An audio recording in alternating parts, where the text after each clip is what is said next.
Hi, everybody. Hi, and welcome, welcome. This is Healing for Your Pets and People. And we have with us, Ariel Hubbard.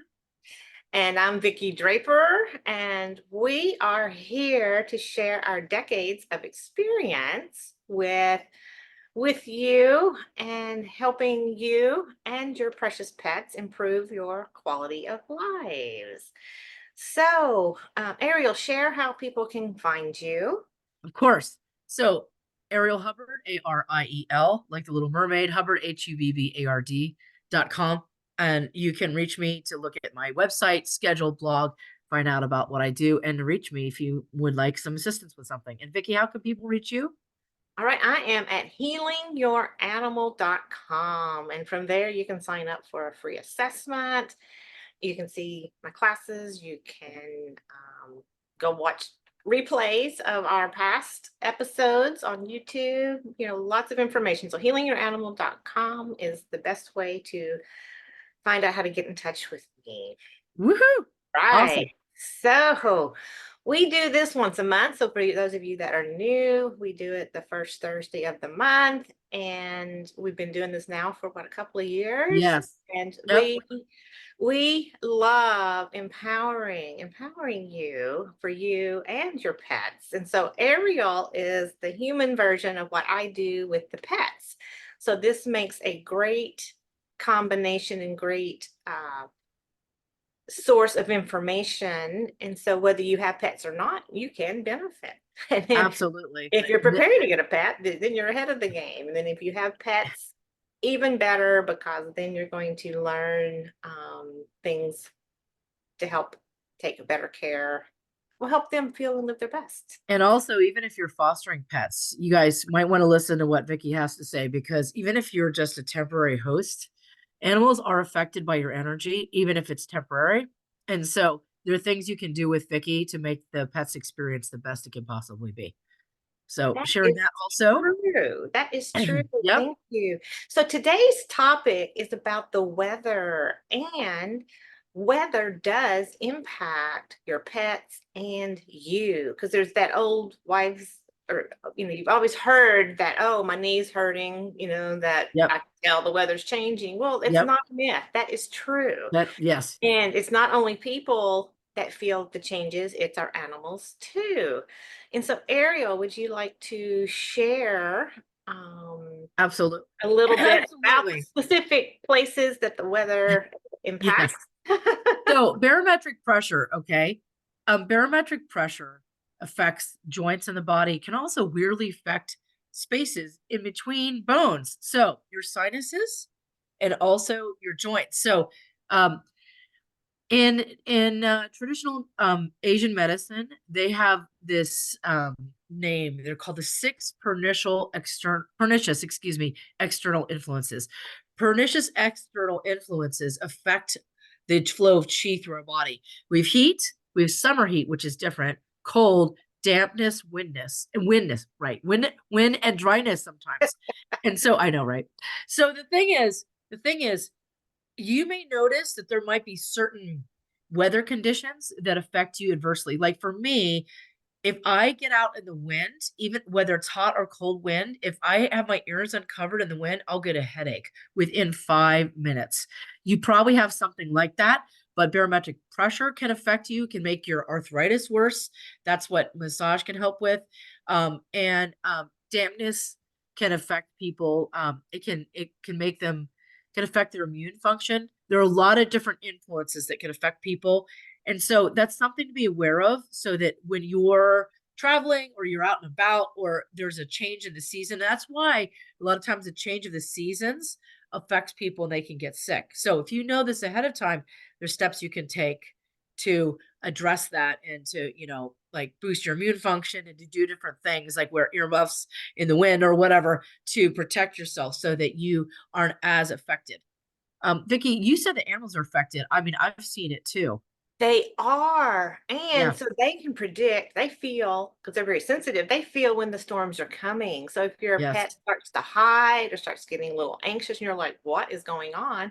Well, pay attention. That may be them telling you, the weather is changing, a storm is coming. Because yeah, it does impact them. And so just like you had talked about us getting headaches and joint aches, Yes, that affects our pets as well. totally. If they get it, and especially because I've been doing this for over 24 years as a profession, and have regular clients. And so every time that the season change, those regular clients, because I know their pets' bodies and I know them, they get sluggish, they get a drag on them. And that's because of Interesting. the seasons changing. And so then when we get them all rebalanced and I guess they rebooted, then they're back to their nice, lively, jumping selves. It's just they had that drag because of the season change, which is the weather change. Yeah. And And weather is not so, to be confused with climate. Those are two different things. So right, we need right. to make sure, weather's a temporary moment in time, and a climate is a large trend that has to do with like the way there are air currents and atmospheric rivers and things moving around, and the El Nino, La Nina, that's all climate. And then long-term changes for conditions versus Yeah, short-term. They're not the same thing. yes. And Yeah, so I am talking about the seasons here in the Pacific Northwest. right. Now, what so I haven't gotten to do like experiential study with the animals. I can only imagine what they like in the Central America, like in Kentucky where I grew up, where it can be 70 degrees one day and 40 degrees the next. And all that severe changes, the bodies are impacting and they're catching up. So I mean that's going to have an impact on not only you but your pets too. Oh, for sure. And think about that. I mean, we don't remember this, but animals have fur. I mean, duh.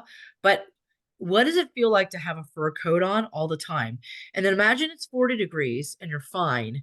70 degrees is going to feel really hot with the fur coat on. Yeah. It Yeah. And is. so their So, bodies are like, oh, do I shed the fur? Do I keep it? right. Right. And that's why, horses, they grow hair in the winter and then they shed it in the spring, right? Because it's getting warmer, that kind of thing. So, and people do lose their hair too, by the way. They do have seasons when they have more hair loss as well, interestingly.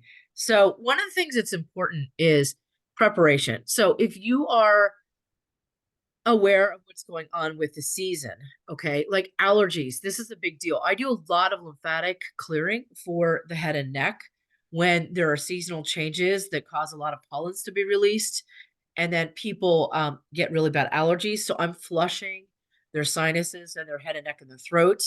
I do a lot of that kind of work for people. So if you know that you're going to go through allergy season, you might want to schedule time with your massage therapist to get that drained. If you know that you're traveling and you're going, for instance, like next week's my birthday, I'm going to be going to conditions that are like in the 70s, 79 degrees, hot and sunny. And, it was 27 here this morning and it's going to be 44. So I'm looking at like a 35-degree temperature change. So what can I do when I get there is drink a lot of water, do things to cool my body down so I'm not overwhelmed by the intense change. So there are things that you can do ahead of time. There are different herbs you can take in preparations that you can do so that you aren't as affected by these weather changes. Now, barometric pressure, we can't do anything about. You just have to deal with it. So if there is a barometric pressure change, you can see it on your phone. If you know it's coming and you know it's going to bother you, you can do something for your symptoms ahead of time. And I'm sure, Vicki, you also do animal massage, not just energy work, right? So, Right. like when they have arthritis, I'm sure you massage their little joints and their little fuzzy paws and their pets. Yes, yes. Yes. There Yeah.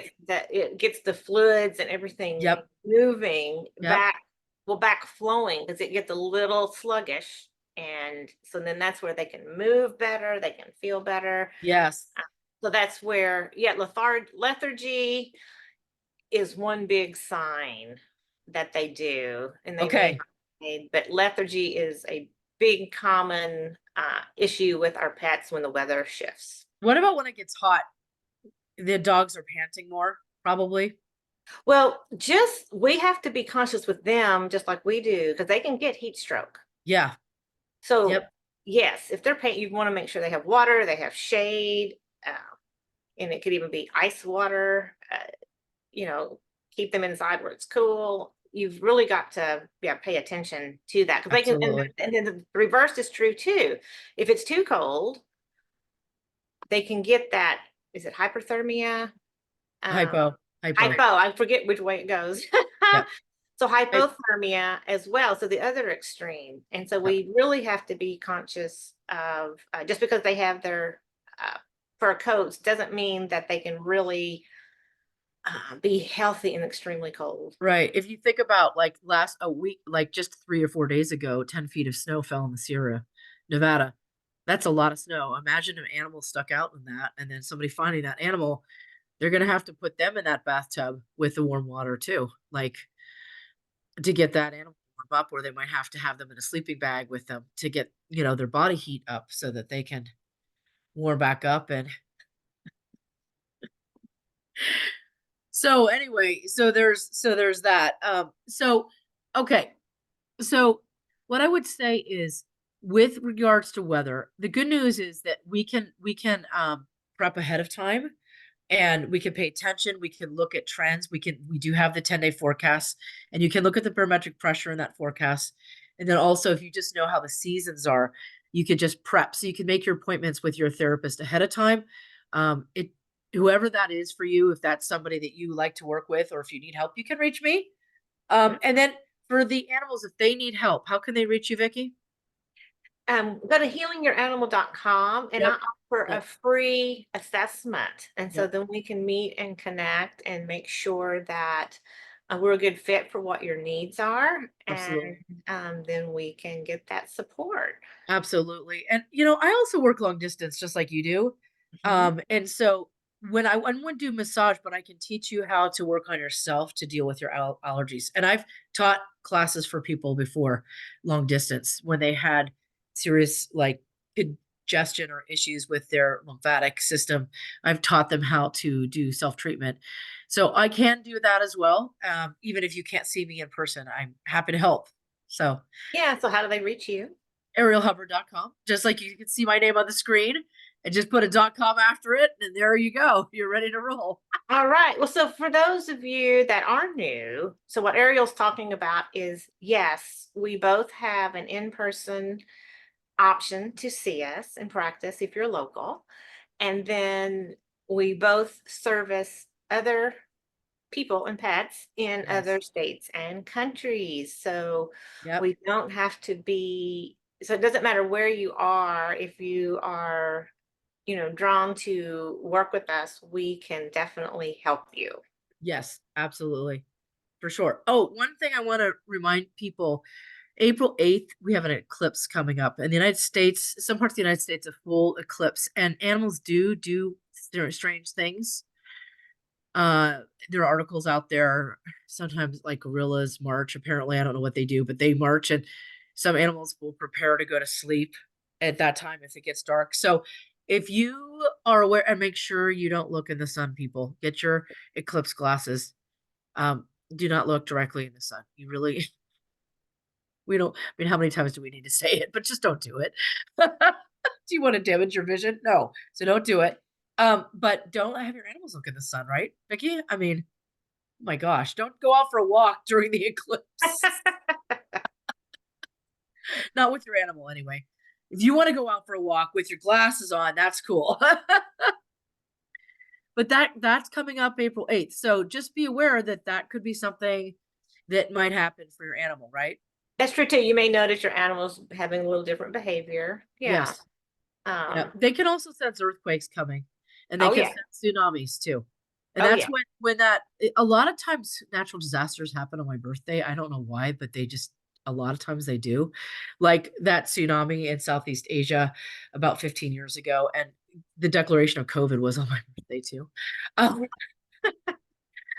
so the thing is that's next week. So if you see like if you're by the beach and you see a bunch of animals walking away from the shore, might be a heads up to you. If you Yes. you see gators, like I know that's for people in Florida, but you see the gators going across the road trying to get away from the ocean.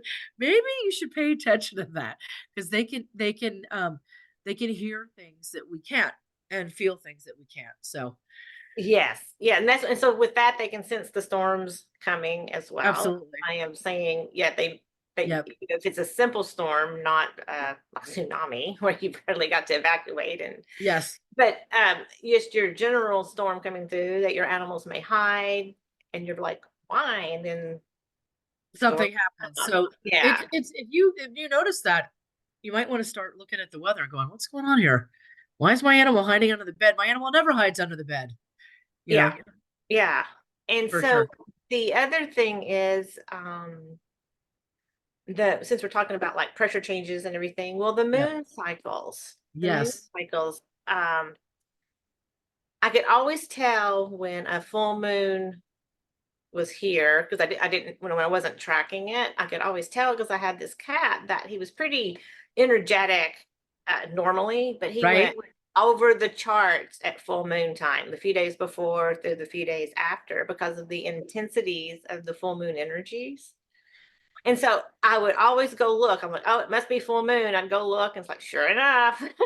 Trying to remember, I think the new moon is on the 11th also, if I'm Yeah, it's not the new mistaken. moon is coming up. That It's is, coming up. I think it's on the 11th. I was just gonna and double yeah, check well, that if you real think quick. about that, because we're mainly water, which means we Yes, humans and animals are big mainly time. water, and just think about how the oceans are impacted by the tides and everything with the moon shifts. Well, that's Right. having the effect on us. Totally. So there is a monthly cycle going on with the moon and your pets as well. And some are more sensitive than others. So some you may not notice anything, but some are really sensitive. Because I did have clients that we would uh, we would book their appointment right before the full moon because they would just get super excited. They would just, their energies would just be scattered, and we would get them get them together, what do I want to say? Well, energy smoothed out and balanced, Yes, for grounded, sure. and so that they could be fully in themselves, and then the impact wasn't as strong on them. Well, it's interesting because like this Sunday on the March 10th, it's a new moon in Pisces. The sun's also in Pisces. And so like if Pisces is a time of psychic and emotional and energetic sensitivity, and that's going to affect everybody. Saturn is also in Pisces, which is the planet of discipline, self like control, regulation, and dedicated and dedication to or commitment. So there's a lot of power in Pisces right now. And so if you are finding yourself feeling more emotionally sensitive, your animals are probably feeling it too. But that's what's going on this coming weekend. So it's just one of those things to also be aware of. So your intuition could be more activated, or you could be more emotionally sensitive. So just something to be aware of. Okay, so for Yeah. those that don't know astrology, how many days would they be noticing this?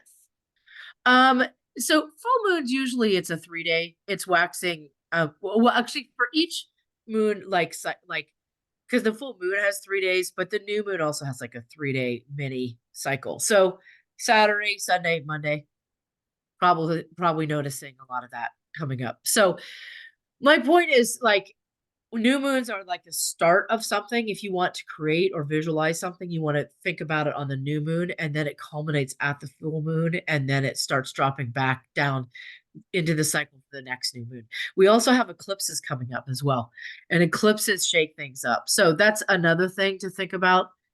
We also have a Mercury retrograde coming up in April for about 3 weeks. So things to think about because they don't just affect human beings; they do affect animals as well.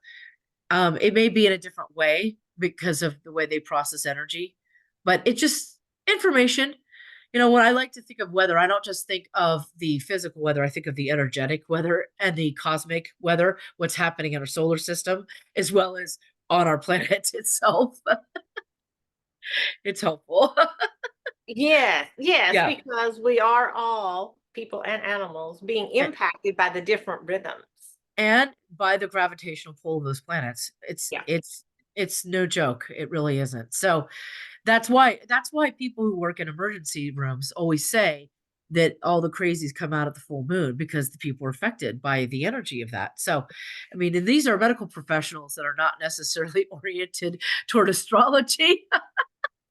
So, Yes, yeah, yes. I mean, absolutely. like I said, before I even was tracking the moon cycles, I could tell by my cat's behavior, it's Yes. like, eh, Yep. because they don't have a filter, they're raw and real, and it's real. It's real. It's So, real. The weather impacts the changes, yep. so it's not just you and your moods. Animals can get a little lower mood, not just energy wise too. They can get a little lower mood, or dogs can turn to more barking. Great. People that have barking dogs are like, what? So you may pay attention if it's a little more during, uh, before a storm comes in, or With astrological configurations. Absolutely. yeah, Yep. yeah. Yep. So everybody, if you are needing help with these things, you can reach Vicki at healingyouranimal.com. Right. And Yes. so, and she has a lot of things to offer you. You can see her books in the background. If you want to do it yourself, you can get her books and you can buy her sprays. If you want a session, you could do a session with her. Yep. She's got a spray. I've got one too. See, I use Vicki sprays. You can use your sprays for yourself as well as your animal, which is Yes. great. And they're really great. Um, and then if you need help for yourself, you can contact me at arielhubbard.com, and we are happy to help you guys. Yes. Yes. Because between the two of us, we have lots of experience. Yeah. Your Like 50. issues are not going to surprise us. You are not alone. You're not alone. All right. So the next So, time your knees are hurting, reach out. And the next time your cat hides under the bed, reach out. yes, yes, yes. So, Awesome. it's been a delight to be here with you today, and um, expanding your horizons or your thoughts of just realizing factors impacting you and your pets that you may not have thought of. And hopefully, you gleaned some insights of things to support to help them. And as Ariel said, Yourself. reach out if you need help. We are happy to support you. Awesome. Well, have a great day, everybody. And we'll see you next month. And hugs and snugs. All righty. Bye.